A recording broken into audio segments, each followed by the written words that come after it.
لو انتي من عشاق التوفير وبتحبي الحاجة المستعجلة السهلة، اعملي الوصفة دي. بربع بانيه بس هتعملي احلى صينية مكرونة. دي كده حاجة عظمة. المقادير بقى انا هحتاج هنا ده كيس 400 جرام مكرونة مسلوقة 3 ارباع سوا. يعني مش عايزاها سوا كامل عشان هتكمل السوا بتاعها في الفرن. كمان عندي ربع كيلو من البانيه، الفراخ البانيه المتبل ومقطعاه كمان شرايح. مش هتحتاجي كمية كبيرة في الوصفة بتاعتنا النهاردة. الكمية بتاعتنا بسيطة جدا. ودي كمية بسيطة من المشروم، لو عايزة تستغني عنه مفيش أي مشكلة. عندي هنا كمان بصلاية متقطعة، وفلفلاية رومي متقطعة، وكمان طماطماية متقطعة صغير. نبدأ بقى كده ونقول بسم الله. في طاسة على النار هنحط معلقة سمنة، هننزل بالبانيه.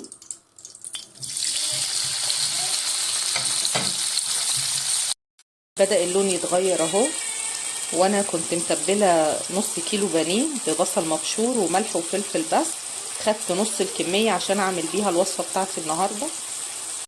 زي ما انت شايفة كده هتلاقي فيه بصل مبشور بيتحمر مع شرايح البانيه. قعدت اشوح كده تقريبا 5 دقايق. هننزل بقى دلوقتي بالخضار ما عدا المشروم، هنخليه اخر حاجة خالص. البصل هنقلب اول بس ما البصل يتغير لونه. هننزل بالفلفل الرومي كده تمام. هننزل بالفلفل،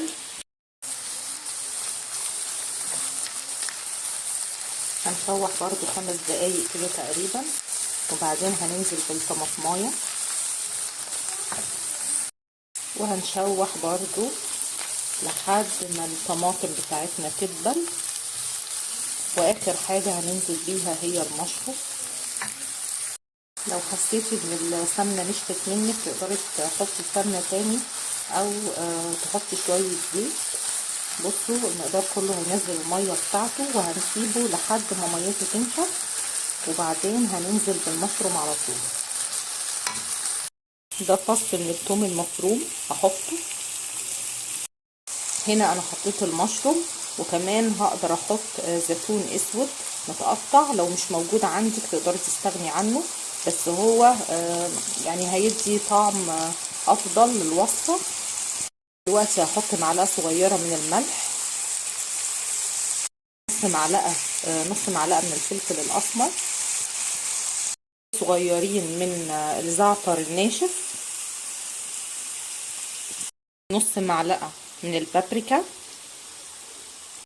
ربع معلقة من القرفة. هنقلب ده كله ونفضل كده يعني نقلب فيه كده 5 دقايق لحد ما كل الخضار والبانيه ياخدوا ريحة التوابل. الريحة جميلة جدا بجد وبدأت ريحة الزعتر تطلع. نخش بقى على اللي بعده.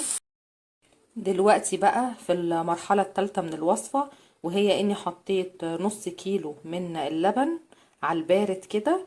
حطيت عليهم 8 معالق كبار من الدقيق. هبدأ ان انا اقلب لحد ما الدقيق يدوب خالص خالص في اللبن. وهضيف معلقة كبيرة من السمنة. البشاميل بتاعي حطيته على نار عالية. تقعدي بقى تقلبي لحد ما تلاقي القوام بتاعه بقى تقيل. وكل ما يتقل هتضيفي عندك اي شوربة فراخ لو متاحة. نقلت بقى البشاميل للحلة تانية الحقيقة لان الطاسة بتاعتي ما كفتش.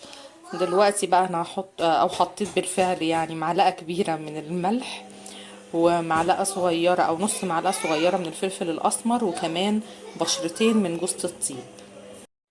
البشاميل بتاعي كده بقى جاهز. وتقدري انت بقى تتحكمي في تقله، عايزاه خفيف عايزاه تقيل زي ما تحبي. دي بقى هنا للمكرونة حطيت عليها 3 كبشات من البشاميل وهقلبها.